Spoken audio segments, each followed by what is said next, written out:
कलम तोड़ दूं या कि करताल रख दूं, कहाँ जा रही है सामाजिक व्यवस्था। हम ही मारते हैं, हम ही मर रहे हैं सिस्टम में क्योंकि भरी दुर्व्यवस्था। अपनों के दुश्मन जो बनते न अपना, हालात तो ऐसे कभी ना बिगड़ते। राइफल रिवाल्वर या पिस्टल लेकर बहुत अच्छा होता जो बॉर्डर पे लड़ते।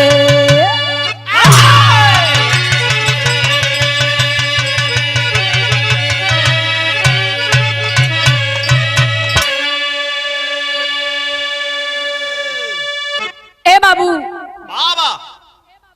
जौन घटना ही हम गावत बनी पूरे समाज के झकझोर दलस। बताया जाता है विकास दुबे नाम एक इतना बड़ा नाम बन गया कि बताने में भी शर्म आ रही है। ऐसे लोगों का नाम लेना चाहिए जो समाज के काबिल हैं। मैं बताती हूं कि अपराध करने वाला ही अपनी मिट्टी का है और अपराध को मिटाने वाला भी अपनी मिट्टी का है। मारने वाला भी अपने मिट्टी का और मरने वाला भी अपने मिट्टी का। क्यों आज हमें एक दूसरे के ऊपर भरोसा नहीं है? हमें तो एकजुट होकर के उन दुश्मनों से लड़ना चाहिए जो हमारी सीमा पर हमारी जमीन की ताक में है। मैं बताती हूं एक सिपाही भाई की जिंदगी और एक फौजी की जिंदगी क्या होती है। एक लाइन कव्वाली का टुकड़ा बमाली।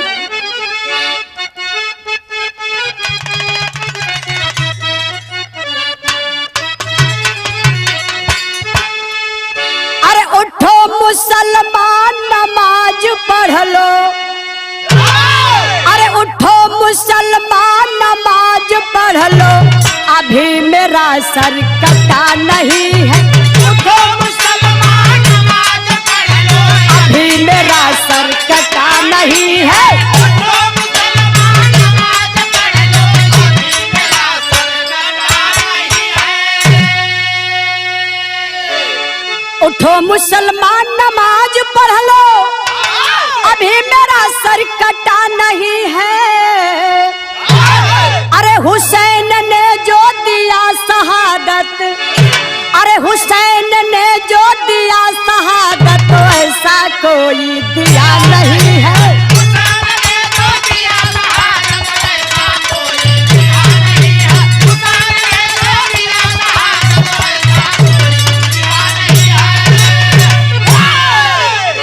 भाव पर गौर करी मास्टर साहब। अपनी नींद उड़ा के देता, अरे अपनी नींद उड़ा के देता, हर आंखों को नींद सिपाही।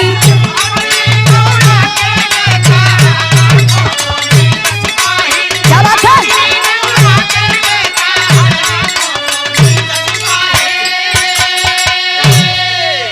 अपनी नींद उड़ा के देता, हर आंखों को नींद सिपाही। फिर भी क्यों घर के दुश्मन से, फिर भी क्यों घर के दुश्मन से होता आज शहीद सिपाही।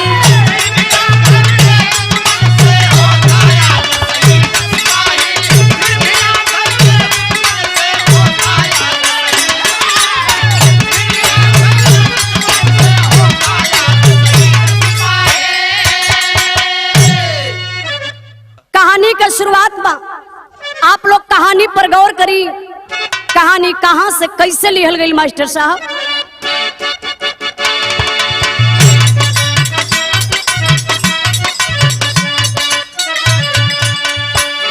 किसी भी जुर्म का दुखत ही अंत होता है,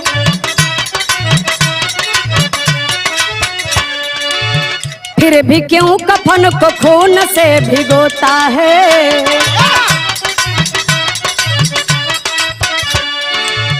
जुर्म को रखते हर सिपाही है निगाहों पर, खड़े ड्यूटी पर चौक चौराहे तिराहों पर, चाहे नवरात हो रमजान फगुआ ईद यहाँ, सिपाही की आंखों में चैन की है नींद कहाँ। सभी अरमान उनके बीबियों के ढह जाते, बच्चे फोन पर ही पापा कह के रह जाते।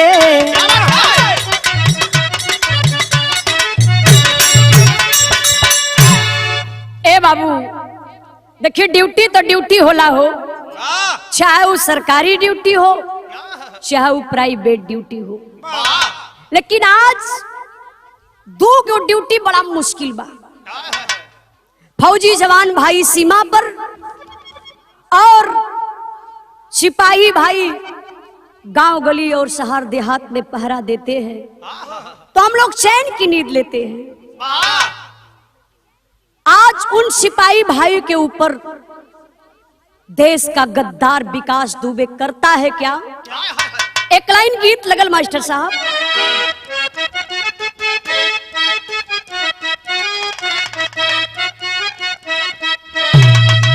कि जब तू ही जईबा राजाऊ पूरा भी बन जिया हो, कजरा नयान में रही, कजरा नयान में रही, हमरा के काव काली अइबा हो, कजरा नयान में रही।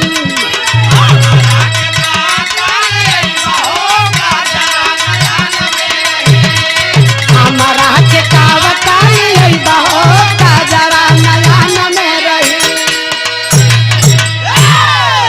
भाव पर आप लोग गौर करिए, कितना बढ़िया लाइन हमारे गुरुजी लिखले बड़न कि केहू खाला मेहनत मजदूरी का कमैया हो, यही से रोजी रोटिया चले। केहू खाला मेहनत मजदूरी का कमैया हो, यही से रोजी रोटिया चले।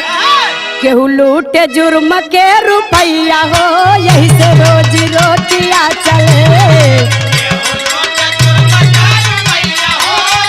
रोजी रोटिया चले।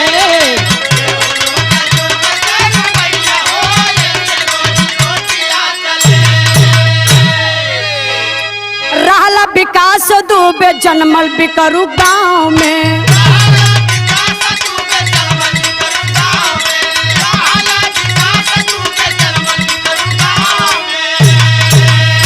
अखी चला अपराध का लकीर अपने ठाव में। क्या बात है?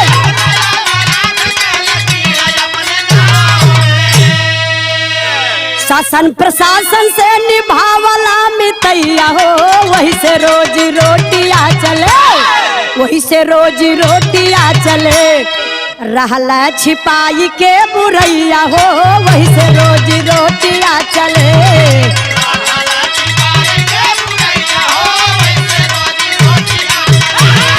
रहला छिपाई के बुरैया हो, वही से रोजी रोटिया चले। कानपुर देहात से 50 किलोमीटर अंदर एक गांव बा, जौना गांव का नाम बा बिकरू।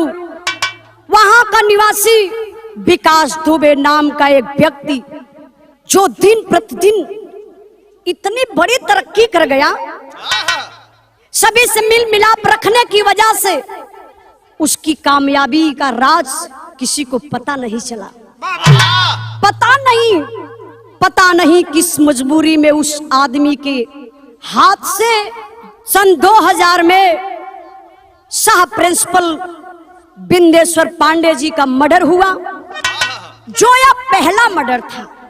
फिर उसके बाद बाबू राम का मर्डर, फिर उसके बाद केवल बिजनेसमैन का मर्डर हुआ। शासन प्रशासन की नींव तब हिल गई जब 12 अक्टूबर 2001 में राजमंत्री दर्जा प्राप्त संतोष शुक्ला जी का मर्डर हुआ, वो भी थाने के अंदर, तब पूरा सिस्टम हिल गया। हुआ क्या?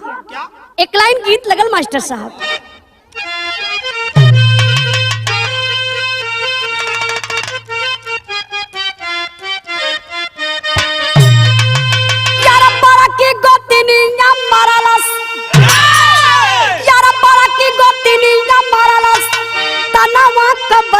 पतिया रोई रोई ना, पतिया रोई रोई ना, लिखवा राजा मतिया पतिया रोई रोई ना।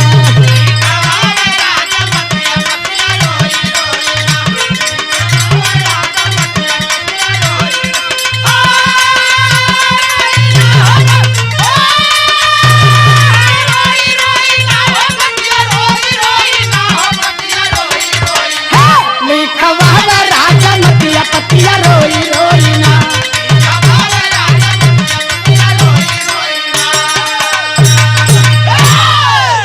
यारा छूट गया विकास दुबे, यारा छूट गया विकास दुबे, कई क्या तबहिया तहिया रहिया खुल गई, तहिया रहिया खुल गई, देहल ना के हो गवहिया तहिया रहिया खुल गई। क्या बात है?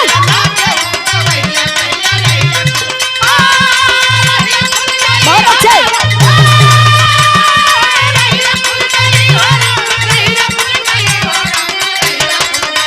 दहलना के हो गवहिया तहिया रहिया खुल गई।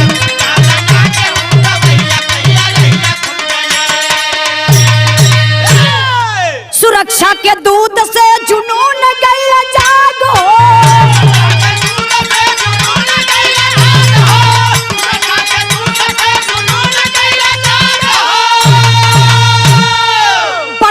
सपोला से विकास पर कनागो।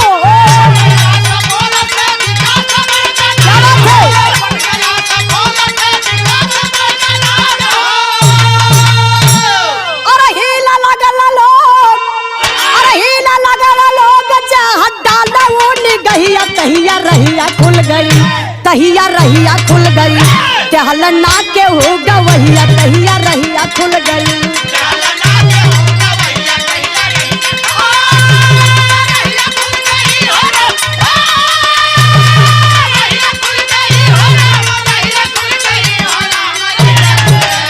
टहलना के हो गवहिया तहिया रहिया खुल गई।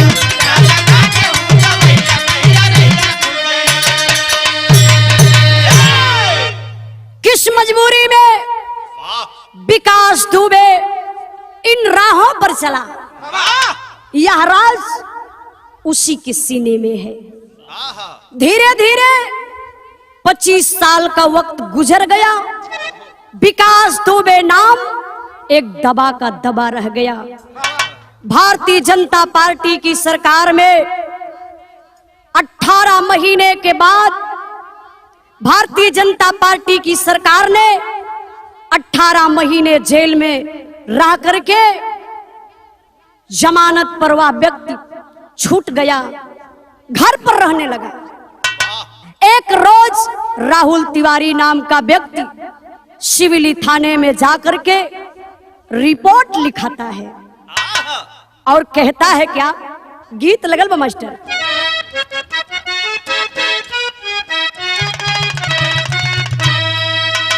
का हम बताई का लिखाई हमारा पाटिया, कि का हम बताई का लिखाई हमारा पाटिया, लूट लिहल जागहा जमीनिया साहब हो विकास दुबे नाम।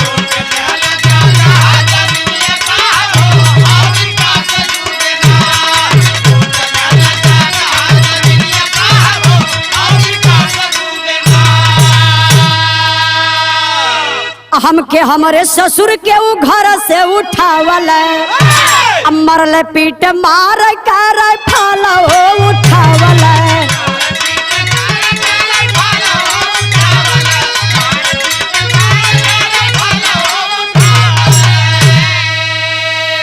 जबरी करवा लिहल सैनिया साहब हो, जबरी करवा लिहल सैनिया साहब हो, हमारो एक कट्ठा। जब राहुल तिवारी जाकर के थाने पर रिपोर्ट लिखाते हैं और बताते हैं सर विकास दुबे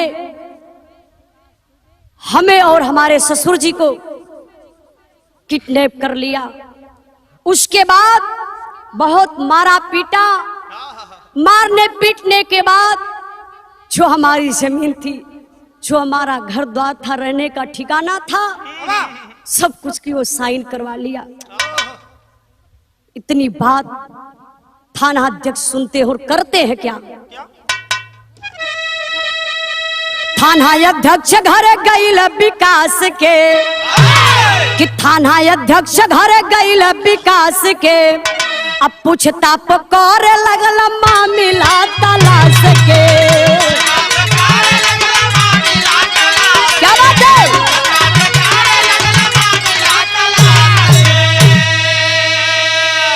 उल्टा सीधा सुनल बचनिया साहब हो, तब कर जवा लागल घाव। ए बाबू, ए बात के थाना अध्यक्ष सुन करके बर्दाश्त नहीं करते हैं। एक वर्दी की गरिमा होती है। क्या बात है? और थाना अध्यक्ष महोदय कहते हैं खाकी वर्दी में रहकर हम, अरे खाकी वर्दी में रहकर हम अपमान भला क्यों सहते हैं? शेर ससीना लेकर के गीदड़ की तरह क्यों रहते हैं? इससे अच्छा तो घर पर रहना, इससे अच्छा तो घर पर रहकर हम ईंट पत्थर ढो लेते। रोटी नहीं मिलती तो बच्चे के साथ हम भूखे पेट सो लेते। सजा के दल आला अफसर, और सजा के दल आला अफसर सब बिकरू गांव को निकल पड़े, उसको मार गिराना है। और तान के पिस्टल उछल पड़े। थाना अध्यक्ष महोदय अपनी पूरी टीम को साथ में लेते हैं और बिकरू गांव की तरफ बाबू निकल देते हैं। होता है क्या मास्टर साहब?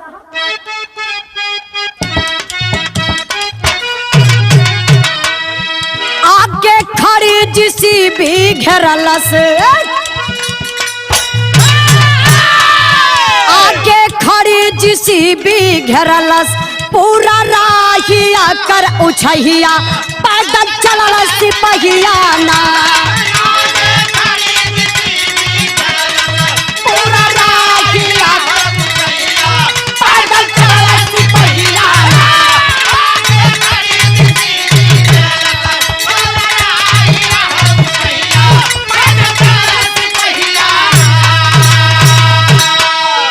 छत पर गैंगस्टर का घेर,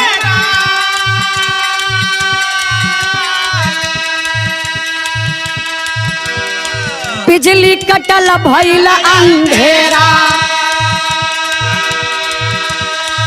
चला के 100 राउंड गोली, रात में खेलल खूनी होली। तो टोली बिकल सिपाही गिरल, भर के याहिया भर उछहिया, पैदल चलल सिपहिया ना।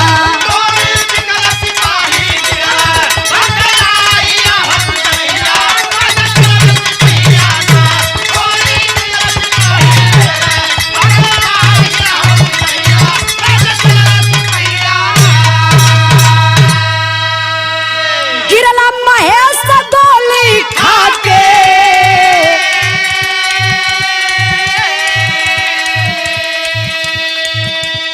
राहुल ने बुलाल भरा के, जितेंद्र बबलू गोली खैला, देवेंद्र मिश्रा मारल गैला, मरल ताना कुल्हाड़ी कमर पर नीरा मोहिया करता बहिया पापी भगला मुदैया ना।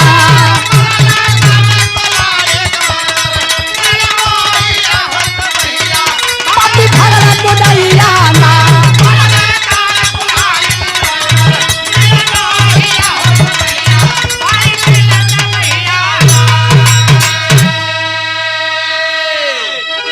पुलिस की टीम जब बिकरू गांव में पहुंचती है तो विकास दुबे के साथ जितने वो बदमाश रहते हैं छत पर चढ़ करके बाबू गोली बरसाना शुरू कर देते हैं। सिपाही भाई शहीद हो जाते हैं। होता है क्या, वहां की स्थिति है क्या मास्टर साहब?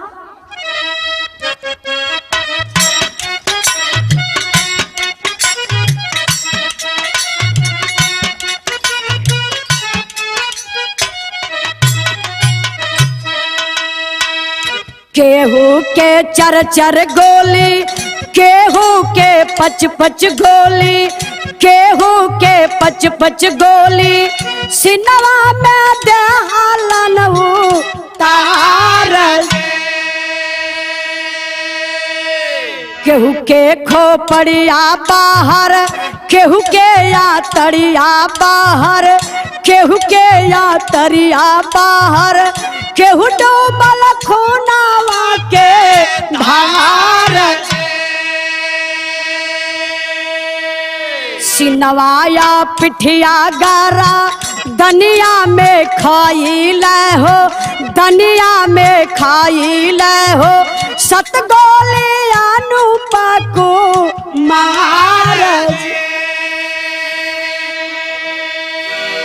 मिलल तिरंगा आजा सबके कफनावा में, सबके कफनावा में आइल बाला सिया दुआर जी।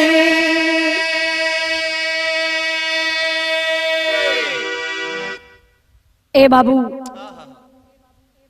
सारी गोलियों से विकास दुबे के बदमाश हमारे सिपाही भाई को भून देते हैं। वो स्थिति थी, लोग भागना चाहते थे, अचानक ये कहां से हो रहा है कोई को कुछ पता नहीं है। कोई लेटरिन में जाकर के छुप गया, खींच करके वहां से बाबू गोली से भूनना शुरू करते हैं।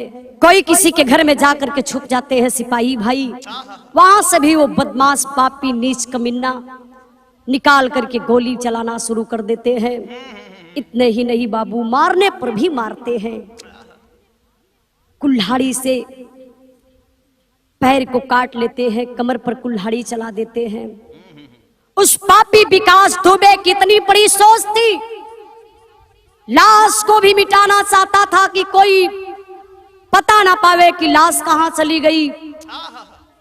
पेट्रोल का इंतजाम कर लिया था, लेकिन तब तक कुछ सुनगुन उसको पता चला कि आगे कुछ होने वाला है, तो लाश को छोड़ करके वो पापी फरार हो जाता है। हमारे सिपाही भाई कहां कहां के थे? रायबरेली के बनपुरवा में महेश यादव की, नेबुलाल की प्रयागराज से 60 किलोमीटर दूरी भीटी गांव में, अनूप कुमार की प्रतापगढ़, मथुरा में जितेंद्र कुमार की, झांसी में सुल्तान सिंह की, आगरा में बबलू की, गाजियाबाद में राहुल की और बांदा जिला के सहेबा गांव में डीएसपी देवेंद्र जी की लाश आती है। परिवार के लोगों में जैसे पहाड़ टूट जाता है। जब 8 शहीदों की लाश पुलिस लाइन में एक साथ सीएम के सामने तोपों की सलामी दी जाती है, तो होता है क्या? टेरी का भाव मास्टर।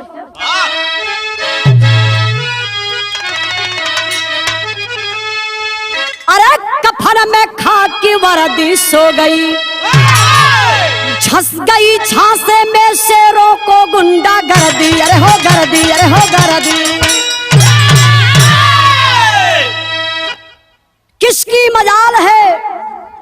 अरे किसकी मजाल है जो छेड़ दे दिलेर को, गर्दिश में काट लेते हैं कुत्ते भी शेर को।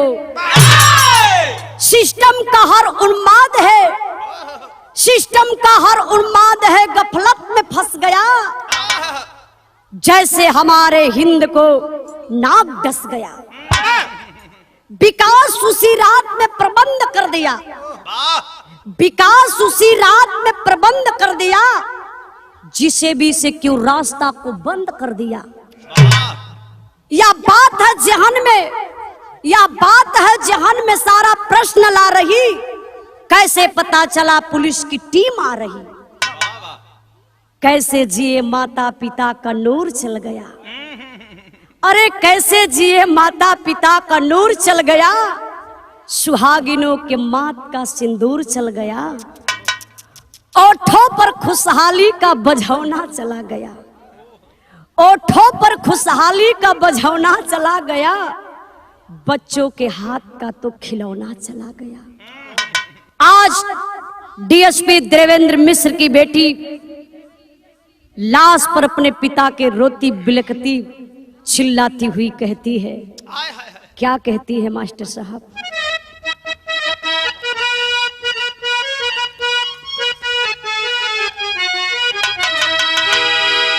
छोड़ी के पार इलाका पापा तू ये पापा,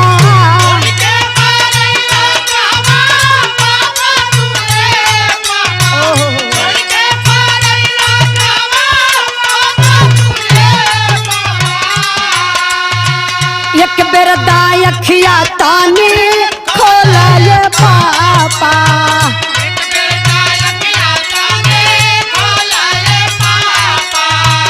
एक बेर दाई अखिया तानी खोला ये पापा।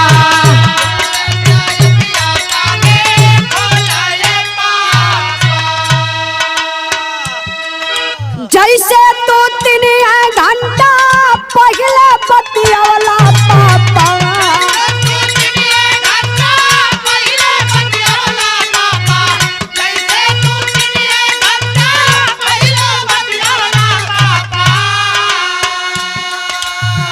एक बेरी फेरो दातो बोला ये पापा,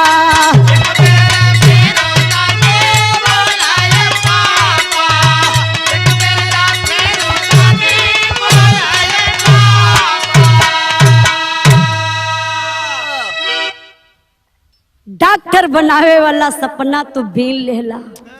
रोती है बेटी, बहुत दर्द होता है आज। कहती है कि डॉक्टर बनावे वाला सपना तो बीन लेला, का पढ़ब लिखब जब कलमिए ही छीन लेला। वर्दी चढ़ा के दलखत तू आवत रहला, वर्दी चढ़ा के जैसे दलखत तू आवत रहला, एक बेरी उठ के दा डोले ए पापा। बाप रे बाप, इस आवाज को जो भी लोग सुनते हैं सबके आंख से आंसू आ जाते हैं। किसका किसका दुख प्रकट करूं आपके सामने। महेश यादव के घर जैसे मातम छा गया, उनका बेटा विवेक कहता है मैं भी पुलिस की वर्दी पहनूंगा और पापा का काम अधूरा पूरा करूंगा। नेबूलाल की बेटी जिसका कैंसर का इलाज चल रहा है, अनूप कुमार का बेटा 4 साल का है जो पापा पापा कह के चिल्ला रहा है, क्या पापा अब आप घर वापस नहीं आएंगे? जितेंद्र पाल जो मथुरा में किराए के मकान में अपने माता पिता के साथ बिना शादीशुदा जवान रहता था, घर की सारी जिम्मेदारी उसी के सर पे थी। सुल्तान सिंह अपनी 7 वर्ष की चेरी बेटी को डॉक्टर बनाने का सपना सोचे थे।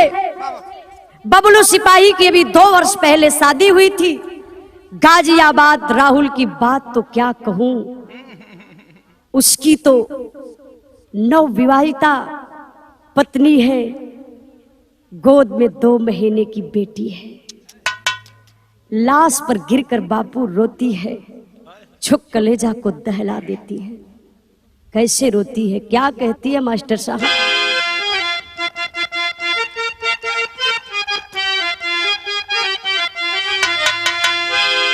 बा 15 महीनवा का हरदिया सदिया कई के हो, हरदिया सदिया कई के हो, जन्म जन्म के दे गैला दरदिया सदिया कई के हो।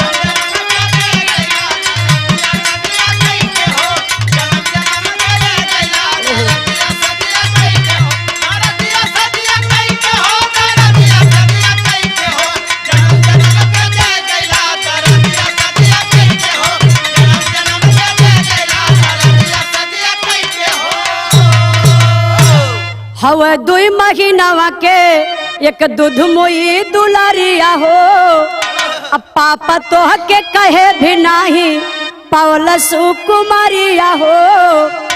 कश के घर से चल गईला वरदिया सदिया कोई के हो, वरदिया सदिया कोई के हो।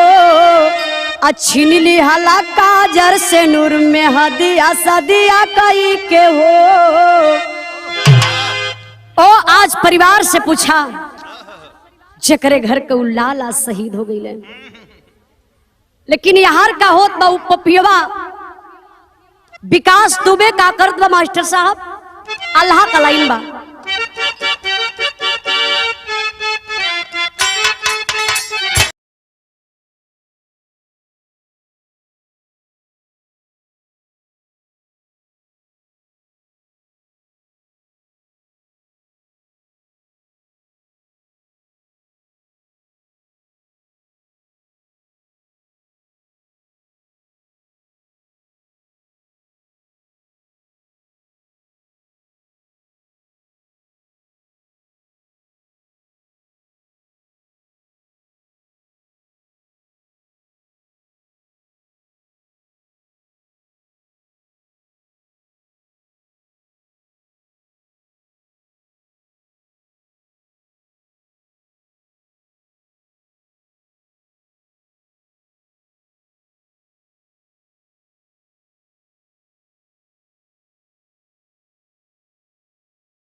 महाकाल के मंदिर में चेयरमैन के कहने पर रूबी यादव एसपी को खबर देती है और कुछ फोटो गूगल से सर्च करके विकास दुबे को पहचान लेती है।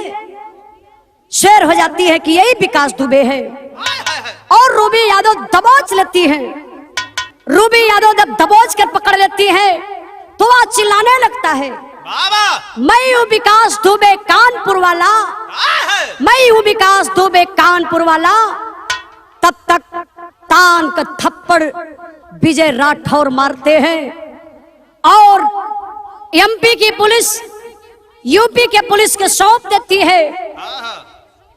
कानपुर से 20 किलोमीटर पहले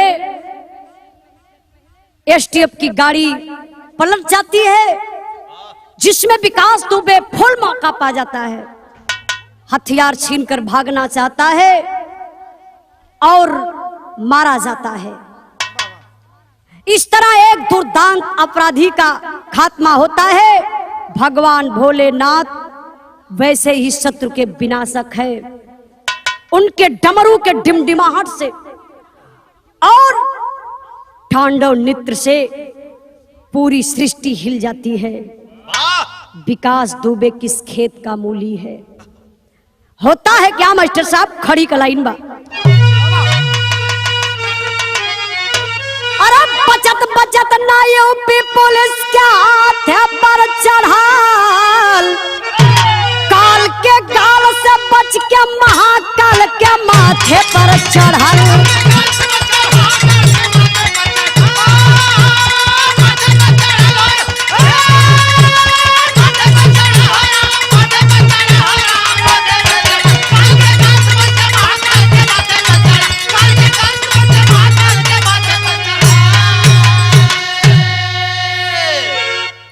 जब त्रिलोकीनाथ रुद्र तेवर तान के शत्रु के विनाश करे, खाई खुआ फान के।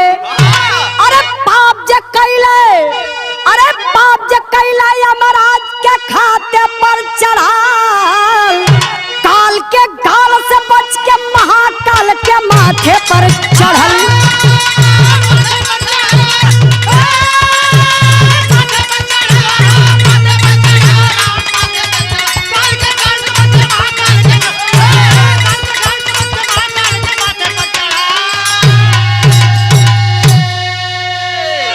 सही में कहल गइल बा। पहले का पुरनिया दादा लोग एक कहावत कहे कि बुरे काम का बुरा नतीजा, बुरे काम का बुरा नतीजा ना मानो तो कर देखो, जिसने जिसने किया है यारो उसका उसका घर देखो।